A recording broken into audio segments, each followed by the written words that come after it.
Hey guys, my name is Caleb Reyes and I'm going to show you guys how to load a film camera. Before I show you the details of loading a film camera though, I just want to teach you a little bit about film cameras and show you generally how a film camera works.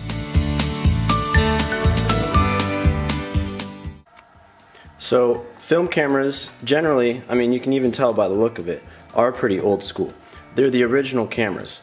They use film, which is basically light sensitive paper, which sits right across a set of doors like these, and what happens is you advance film across that door, and then when you take the picture it opens up a set of doors which exposes light onto that light sensitive paper.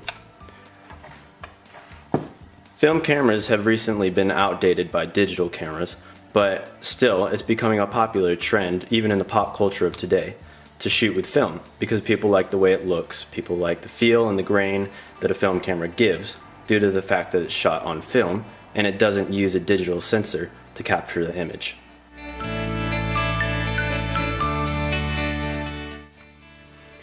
Before we start the process of loading a film camera, let's go about looking at some of the terminology and some of the little buttons and levers on this camera.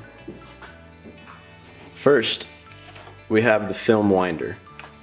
This is a little lever that comes up and you can use it to wind the film. Over here we have the film advance lever and the shutter. This is used to advance the film to the next photo, and this is used to take the photo.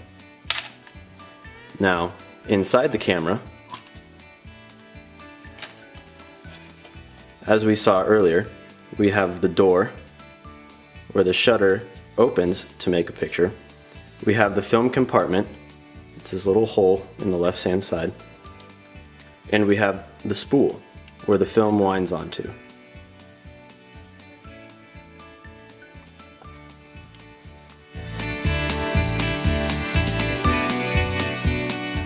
In this video, I'm going to be using a film made by Ilford. It's the HP5 Plus 400 speed. When you see the speed, either 100, 200, 400, 800, or even up to 1600 and 3200, it just shows you how sensitive the film is to light. With a lower number, you need more light in order to make a photo. With a higher speed, as in 400, 800, or even up to 16 and 3200, you need less light. So if you're shooting both indoors and outdoors, 400 is a good speed to go at. If you're shooting only outside on, say, like a purely sunny day, shooting your friends skateboarding, then 100 speed or 200 speed is probably what you're going to want to go with. But in general, 400 is a pretty safe speed. The film winder sits on a little tab, and what you do is you just grab that tab with 2 fingers and you pull it up, and you'll see it pop up like that, and you just pull it up a little bit more until you hear the pop, and that'll bring the door to a jar, and you can just go ahead and open up that door all the way.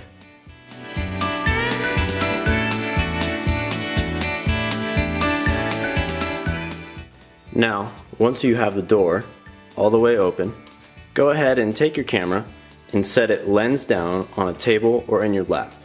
This is a useful tip to help you when you're first learning how to load a camera, so that now you can have both hands free and use both hands for either getting your film ready or prepping your camera or cleaning out a compartment if it's a little dusty. And always remember that before you put the camera down on a table or surface, make sure that the surface is clean and flat so there's no edges, so that it can't damage your lens, because the lens is made out of glass.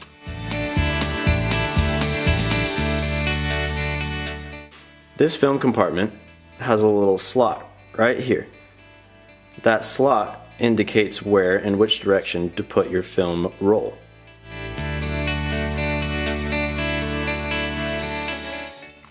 Next, let's look at our roll of film.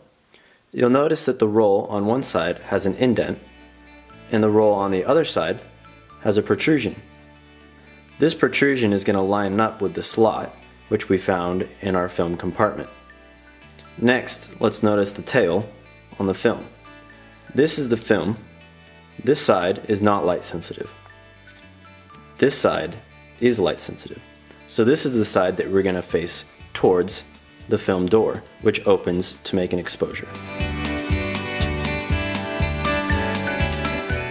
During this step, typically, you would keep your camera set up just how it's shown. But for the sakes of this video, I'm going to twist the camera over so that you guys can see exactly what I'm doing.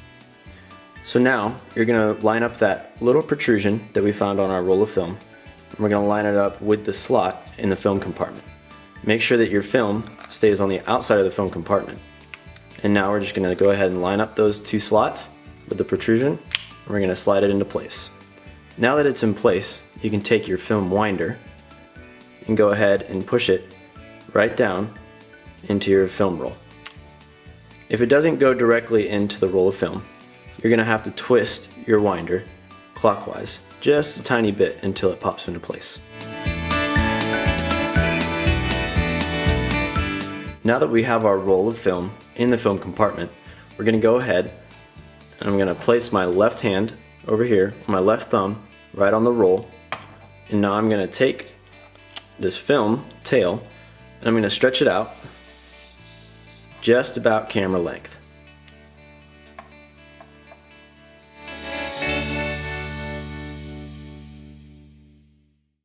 Now we're going to lift up our film camera and look right in here, and you're going to be able to see the film spool.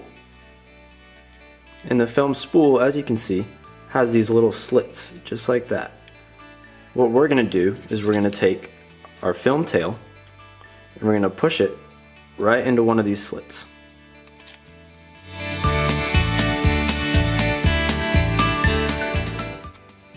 When placing our film tail, which is this little tapered piece of film at the end, into the slit, we have to make sure that the film goes all the way in through the slit, through the other side of the slit, so that when the film spool advances, it rotates all the way around that film and makes a full circle, fully securing that film so that it can advance to the next picture each time you pull on the film lever.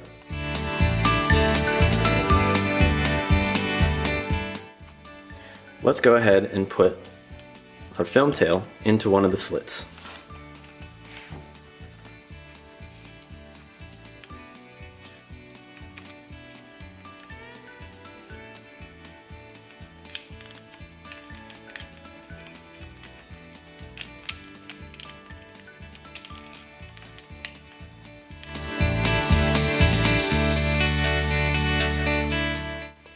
Now that it's in place, go ahead and once again take your left hand, put it over that film roll, and you're going to take the film advance lever now and advance your film once.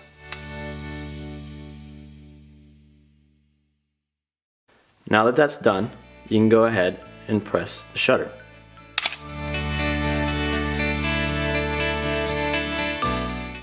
Repeat this until, as you can see, that film goes flat instead of there being excess film going between the roll and the spool.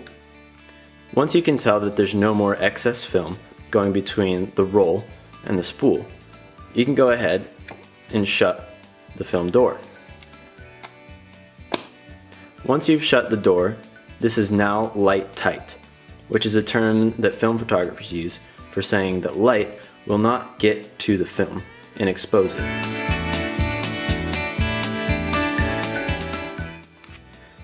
Now for the very last step, now that your film door is all the way closed and light tight, now you're going to go ahead and look at the exposure indicator, which shows you which exposure you're on. On a roll of film like this, you'll have 36 exposures. And this will tell you exactly how many pictures you have left, just like your normal disposable camera. What we're going to go ahead and do is, now that we've already pulled our lever once, we're going to push the shutter and advance the lever just like the former steps showed until this indicator points to 0. Right now it's right between S and 0, so we're going to go ahead and advance it one more time, and now it's pointing at 0, and your next shot will be ready to take a picture on your fully loaded film camera. Hey guys, thanks so much for watching. If you want to learn more about film cameras or learn where to buy film or a used film camera, go ahead and follow the links in the following page. And I hope you enjoy shooting with your new film camera, and I hope this video helped you learn how to load film.